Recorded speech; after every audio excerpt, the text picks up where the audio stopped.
ஓமின் விதி படிச்சிருப்பீங்க. உங்களுக்கு சாதாரணமாவே தெரியும். ஒரு தடை ஒன்று இருப்பார். அந்த தடைக்கு மின்னோட்டத்தை அனுப்புறேன்னு சொன்னா அந்த தடைக்கு குறுக்கே ஒரு அழுத்த வேறுபாடு பிரயோகிக்கப்படணும். சோ அழுத்த வேறுபாடு வின்னு சொன்னா உங்களுக்கு தெரியும் V = IR.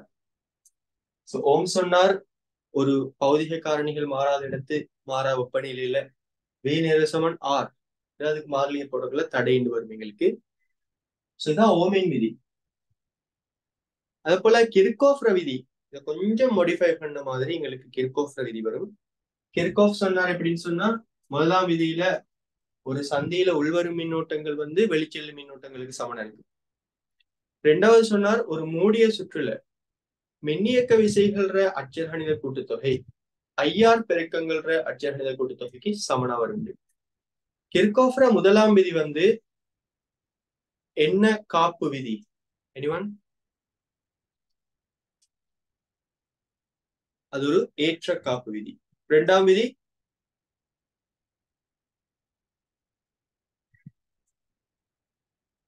சக்தி காப்பு விதி. ஓகே, போய் மீட்டுங்க.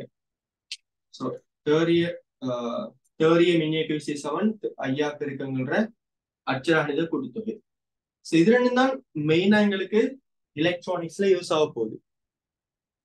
எலக்ட்ரிசிட்டிக்கும் எலக்ட்ரானிக்ஸுக்கும் பேசிக்கா ரெண்டு வேறுபாடுகள் இருக்கு. ஒன்று, எலக்ட்ரானிக்ஸ்ல நாங்க பயன்படுத்துறது கடத்திகளே அல்ல, குறை கடத்திகளை. ஆனா எலக்ட்ரிசிட்டியில நாங்க பயன்படுத்துறது கடத்திகளை. எலக்ட்ரிசிட்டியில நீங்க பெரிய பெரிய மின்னோட்டம் படிப்பீங்க, பெரிய பெரிய அழுத்த வேறுபாடு அப்படி வரும். ஆனா இங்க பெரிய பெரிய தடைகள் யூஸ் பண்ணுவோம், சின்ன சின்ன மின்னோட்டங்கள் யூஸ் பண்ணுவோம், அழுத்த வேறுபாடும் சின்ன சின்னதான் யூஸ் பண்ணுவோம். சரியா? 240 வோல்ட் எல்லாம் கொடுக்கறல, குறைச்சி தான் கொடுக்கணும். படிகுறை நிலை மாற்றியால குறைச்சி நீரோட்டமா மாத்தி தான் கொடுக்கணும். இலத்திரனியல் சுற்றுகளுக்கு பொதுவாக நீரோட்டங்கள் யூஸ் பண்ணப்படும். சரி, ஓகே. இப்ப நான் அழிக்கிறேன். இலத்திரனியலுக்குள்ள நம்ம நேரடியாக பாய்வோம். சோ உங்களுக்கு எலக்ட்ரிசிட்டி படிப்பிச்ச டைம்ல நாங்க முதலாவது ஸ்டார்ட் பண்ணிருப்போம். பதார்த்தங்களை நாங்க 3 வகைப்படுத்தலாம் அவங்களோட மின் கடத்துதிறனுக்கு ஏற்றால் மாதிரி. சோ ஒன்று கடத்திகள், காவலிகள், குறைகடத்தி. இந்த 3 டைப் தான் எங்களுக்கு 3 வகைகளாக இருக்க போது எதிர கடத்தல் சம்பந்தமாக நாங்க கிளாசிஃபை பண்ணும் போது. சோ இந்த இடத்துல நீங்க யோசிச்சு பார்க்கலாம், கடத்திகளுக்கும் காவலிகளுக்கும் இடைப்பட்ட அந்த இயல்புகள் தான் குறைகடத்திகளுக்கு வரும். அதாவது குறைகடத்திகள்ற தடைத்திறனை பாத்தீங்கன்னா கடத்திகளை விட கூட, ஆனா காவலிகளை விட தடைத்திறன் குறையும். ஆனா கடத்துதிறனை பாத்தீங்கன்னு சொன்னா கடத்திகளை விட குறையும், காவலிகளை விட கடத்துதிறன் கூட. சரியா? குறை கடத்திகள் எப்படி மின்ன கடத்துது, ஏன் கடத்திகளை விட அதுல சிறியதாக அந்த மின் கடத்துதிறன் இருக்கு அப்படின்னு சொல்லி நம்ம இப்போ பார்ப்போம். சரியா? சோ நீங்க ஒரு கிராஃப் படிச்சிருப்பீங்க. குறைகடத்திகள்ல இலத்திரன்கள்ற சக்தி எப்படியான பட்டைகள்ல காணப்படுது. சோ 2 வகையான பட்டைகள் நம்ம படிச்சிருக்கோம். ஒன்று வலுவளவு பட்டை, இன்னொன்று கடத்தல் பட்டை. சோ அந்த 2 பட்டைகளும் குறைகடத்தியில எப்படி காணப்படும் சொல்லுங்க. எலக்ட்ரிசிட்டி நான் படிப்பிச்சேன், சொல்லுங்க.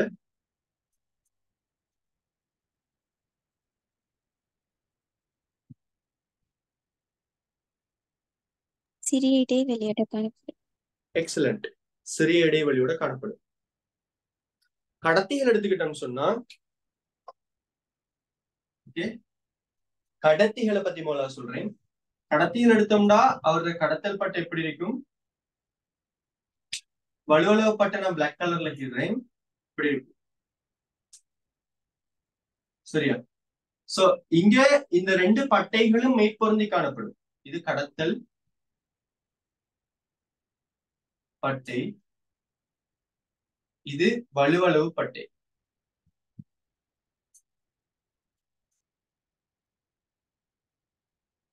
சரியா? சோ இது 2 மேற்பொருந்தி காணப்படுறதால என்ன நடக்குன்னு கேட்டா, எப்பவுமே கடத்தல்ல ஈடுபடக்கூடிய வலுவளவு இலத்திரன்கள் காணப்படும். ஆனா குறைகடத்திகளை பொறுத்த வரைக்கும்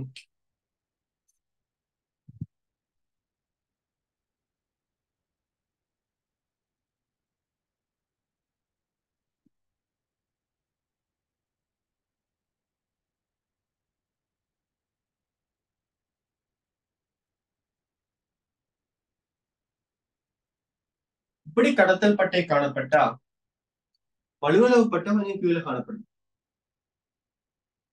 சோ இங்க நாங்க சொல்லலாம் எப்பவுமே கடத்தல்ல பங்கு பற்றக்கூடிய கடத்தல் பட்டையில் இருக்கக்கூடிய இலத்திரன்கள் இருக்கும்.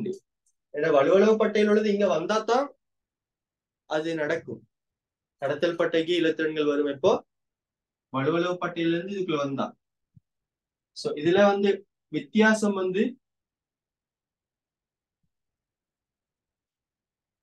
டெல்டா ஈடு போடுவோம். சோ அந்த வித்தியாசம் வந்து ஒரு சிறிதளவு காணப்படும். ஆனா சாதாரணமா வந்து வெப்ப அரிட்டலின் காரணமாக என்ன நடக்கும்னு கேட்டா இந்த வலுவளவு பட்டையில் உள்ள ஒரு சில இலத்திரன்கள் கடத்தல் பட்டைக்கு போகும். சரியா? 0 கெல்வின் அல்லாத எல்லா வெப்பநிலைகள்லையும் இலத்திரன்கள் அசைவு காணப்படும். ஆகவே வலுவளவு பட்டையிலிருந்து கடத்தல் பட்டைக்கு ஒரு சில இலத்திரன்கள் போகும், எல்லாம் போகாது. ஆனா இங்க நிறைய காணப்படும். சாதாரண இவர கடத்துதிறன் கூட. ஆனா குறைகடத்தியை பொறுத்த வரைக்கும் சக்தி வித்தியாசம் ஒன்று இருக்கு. ஆகவே நாங்க கூட எதிர்பார்க்கலாம். சிலது போகும். சரியா? சோ கடத்தல் இருக்கும், பட் குறைவு. ஆனா காவலிகள் எடுத்துக்கிட்டீங்கன்னு சொன்னா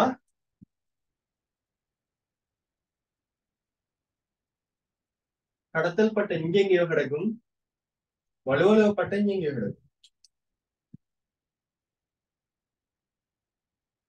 சக்தி வித்தியாசம் நல்ல பெருசா இருக்கு. சோ ஒரு நாளும் வலுவளவு பட்டையில் இருக்கிறவர் கடத்தல் பட்டைக்கு போய் சேர மாட்டார். சரியா? அதால இங்க ஏற்ற சுயாதீனம் மின்ன கடத்தக்கூடிய ஏற்றங்கள் வந்து காணப்படாது. சரியா? ஓகே, அதான் வந்து இதுக்கான விளக்கம். ஓகே, சோ சாதாரணமா கடத்திகள்ல அழுத்த வேறுபாடு நீங்க கொடுக்கும்போது மின்னோட்டம் பாயும். மின்னோட்டம் பாயறதுக்கு காரணம், மின்னோட்டம்ன்றது என்ன? ஏற்ற பாய்ச்சல். பாயறதுக்கு காரணம் ஏற்றங்கள் இயங்குறது. அந்த ஏற்றங்கள் எல்லாமே இயங்காது. கடத்தல் அந்த தகுதி அடையிற இலத்திரன்கள் மட்டும்தான் இயங்கும். அதுக்காக கடத்தல் பட்டைகளை வரணும். சாதாரணமா எடுத்துக்கிட்டோம்னு சொன்னா வலுவளவு பட்டையில் உள்ள சில இலத்திரன்கள் எப்போதுமே கடத்தல் பட்டையை கடத்திகளுக்கு வரும்.